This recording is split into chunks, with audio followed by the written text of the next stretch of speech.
তো ব্যাপারখানা হচ্ছে এই বিশাল দক্ষযজ্ঞের আবেদন শুরু হয়ে গিয়েছিল 3 মাস আগে থেকেই। তারপর ভিসার জন্য অ্যাপয়েন্টমেন্ট, ভিসা হাতে পাওয়া, সবকিছু মিলে প্রায় এপ্রিল পড়ে গেল। তারপর শুরু হয়ে গেল শপিং। কোন ড্রেস, তার সাথে কি ব্যাগ, কি রকম জ্যাকেট, সবকিছু মিলে বিশাল ব্যাপার। সঙ্গে কিনলাম trolley bag, tripod, boots, jewellery, আরো কত কি। এরপর শুরু হলো ডিমার্ট থেকে গ্রসারি কেনা, কারণ জার্মানিতে ইন্ডিয়ান খাবারের তো খুবই বেশি দাম। 1 মাসের খাবার দাবার তুলতে হবে। ট্রলি ভরে বাজার করলাম। সঙ্গে নিলাম প্রচুর প্রচুর রেডি টু ইট। জার্মানি থেকে আরো যেসব অন্যান্য দেশগুলোতে ঘুরতে যাব, তখন ট্রাভেল করার সময় এইগুলো ইউজ করা যাবে। ইউরোপ যাওয়ার আগে একটু হেয়ার স্টাইল চেঞ্জ না করলেই নয়, তাই একটা হেয়ার কাট নিয়ে নিলাম আর একটুখানি হেয়ার কালারও করে নিলাম, আমার ফেভারিট কালার বার্গান্ডি।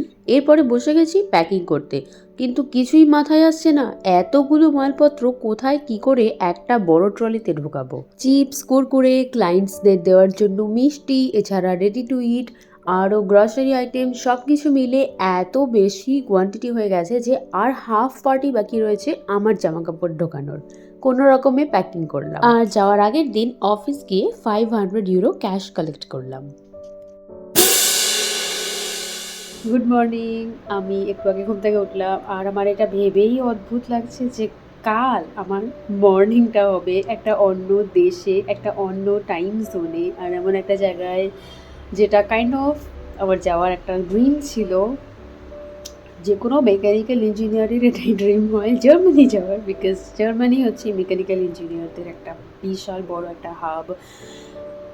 সব ভালো ভালো কোম্পানি জার্মানিতে আছে। সো আমি মিউনিখে কাল সকাল 8টার দিকে পৌঁছে যাব হোপফুলি।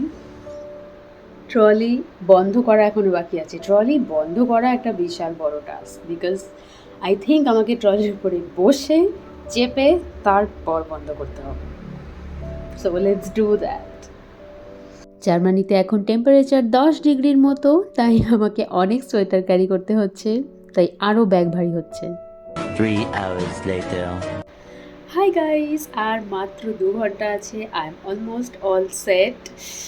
লাস্ট মিনিট যা যা আমার মনে পড়ছে আমি সেগুলো ভরছি, বিকজ আমার হাতে ভীষণ কম সময় আছে। আমি এখনও জানি না আমি কি খাবো, আমি কি পরবো এয়ারপোর্টের জন্য। আমি ডেফিনেটলি এয়ারপোর্ট লোক শেয়ার করবো শর্টসে, সো স্টে টিউন। আমার ভয় লাগছে কারণ আমি কোনো ফ্যামিলি মেম্বারদের সঙ্গে যাচ্ছি না। অ্যানশিয়াসও লাগছে, আবার আমার ভীষণ মজা হচ্ছে যে আমি ইউরোপ ট্রিপ করতে চলেছি। সব কিছু মিলিয়ে একটা মিক্সড ইমোশন কাজ করছে। So butterfly in tummies, actually giving me butterfly in tummies. আর খাবারের জন্য মা আমাকে ভাত খেতে বলেছে, বাট আমার কাছে ভাত রান্না করার একেবারেই সময় নেই, তাই আমি ম্যাগি খাবো। আমি ঝটপট খেয়ে নিই আর রেডি হয়ে নিই, তারপর কন্টিনিউ করছি। এয়ারপোর্ট যাওয়ার আগে লাস্ট মিনিট স্কিন কেয়ার তো বানতায়। আমি প্যাক লাগিয়েছি আর এখন আমি একটু রিল্যাক্স করে শোবো, because I think I really need to relax. I am quite anxious right now. আর প্যাক লাগালে স্কিনটা একটু চকচক করবে। So let's do that. Driver call করে বলেছে যে আমি 20 মিনিটের মধ্যে আসছি, সো তাড়াতাড়ি রেডি হয়ে নি। আমার গাড়ি চলে এসেছে। এখন পিজির যে কেয়ারটেকার আছে উনি আর ড্রাইভার দাদা আমার এই বিশাল বড় ভারী ট্রলিটা তুলছে। I am so thankful to them. Bye bye PG for 1 month. আর আমি গাড়িতে বসে গিয়েছি। 2.5 ঘন্টা মতো সময় লাগবে মুম্বাই এয়ারপোর্ট পৌঁছাতে। এখন একটু নিশ্চিন্ত হয়ে বসি আর চলো যাত্রা শুরু হয়ে গেল। গাড়িতে যাওয়ার পথে মাঝ রাস্তায় হল্ট করে ফুড কোর্টে দাঁড়ানো তো ম্যান্ডেটারি, তাই একটু পিৎজা খেয়ে নিলাম, সঙ্গে কফি অ্যান্ড কচুরি। ওটাই হয়, ভাত খেয়ে না আসলে খালি চটর পটর কিছু খেতে ইচ্ছে করে, এই জন্য মা সবসময় ভাত খাইয়ে পাঠায়। এয়ারপোর্ট পৌঁছে গেছি একদম সঠিক সময়ে, এখন ভেতরে যাব। একে একে আমার বাকি কলিগসরাও পৌঁছে গেছে এয়ারপোর্টে। We are going to Germany. আমাদের প্রথম ফ্লাইট রয়েছে মুম্বাই থেকে আবুধাবি। ব্যাগের কত ওজন হবে সেটা নিয়ে একটু টেনশন ছিল, but it's okay. Bag 32 kilo হয়েছে, হুইচ ইজ আন্ডার লিমিট। আর আমরা সবাই চেক ইন কমপ্লিট করে বোর্ডিং পাস হাতে পেয়ে গেছি। আর এই সেই টেনশনের মুহূর্ত যখন সিকিউরিটি চেক ইনের জন্য সমস্ত কিছু জমা দিয়ে দিতে হয়। এরপরে ইমিগ্রেশন হয়ে গেল। তারপরে আমাদের কাছে হাতে 1 ঘন্টা মতো ফ্রি টাইম ছিল, তাই একটু খাবার খেয়ে নিলাম। আর যে মুহূর্তটির জন্য এত দিনের অপেক্ষা, মাই ফার্স্ট ইন্টারন্যাশনাল ট্রাভেল, সেটা এখনই হতে চলেছে কারণ আমাদের ফ্লাইট একদম রেডি ফর বোর্ডিং। বোর্ডিং শুরু হয়ে গেছে আর আমি ঢুকে পড়েছি ফ্লাইটের ভিতরে। এয়ারলাইন্সের নাম হলো এতিহাদ আর এই যে আমার সিট 35K উইন্ডো সিট ছিল। সমস্ত বোর্ডিং কমপ্লিট হয়ে যাওয়ার পরে ফ্লাইট টেক আপ করা শুরু করে দিয়েছে। সিট বেল্ট বেঁধে নিয়ে চলেছি আবুধাবির উদ্দেশ্যে। আর ওপর থেকে নিচে তাকালেই যেন পুরো দিওয়ালি ভাইবস, এত ঝলমলে আলো। একটু পরেই ডিনার দিয়ে দিল। চলো দেখি ডিনারে কি কি আছে। রয়েছে ডাল ভাত, বাটার চিকেন, এছাড়া ব্রেড বাটার, গাজরের হালুয়া, একটা স্যালাড আর রয়েছে কোল্ড ড্রিঙ্কস। 2 hours later. হ্যাঁ baby, welcome to Dubai. So আমি পৌঁছে গেছি আবুধাবি এয়ারপোর্টে। ভীষণ ভীষণ ভীষণ সুন্দর এয়ারপোর্টটা। আবুধাবিতে আমাদের 1.5 ঘন্টা লেওভার রয়েছে, তারপর আমাদের next flight Abu Dhabi to Munich.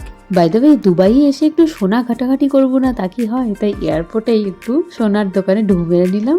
এরপর তড়িঘড়ি বোর্ডিং শুরু হয়ে যাওয়াতে দৌড় মারলাম নেক্সট ফ্লাইটের উদ্দেশ্য।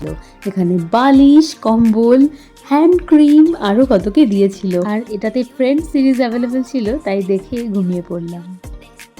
6 hours later.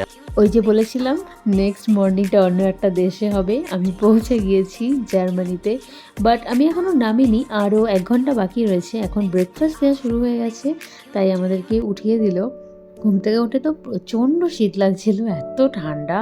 আর ব্রেকফাস্টে দিয়েছিল chicken sausage, coffee, salads, bread, jam আরও কত কি হেনা তেনা। অবশেষে সেই মাহেন্দ্রক্ষণ ফ্লাইট থেকে নেমে ইউরোপের মাটিতে পা দেওয়ার অভিজ্ঞতা। বাইরে তাকিয়ে মনটা ভালো হয়ে গেল। ঝলমলে রোদ আর কনকনে ঠান্ডার একটা অদ্ভুত কম্বিনেশন। আজ এইটুকুই। নেক্সট ব্লগ কন্টিনিউ করছি হোটেল পৌঁছানোর পর থেকে। ব্লগ ভালো লাগলে give a Thums up and subscribe to my channel. এখন পর আপলোড করব সব ইউরোপের ব্লগ, সো একটাও মিস করো না। বাই।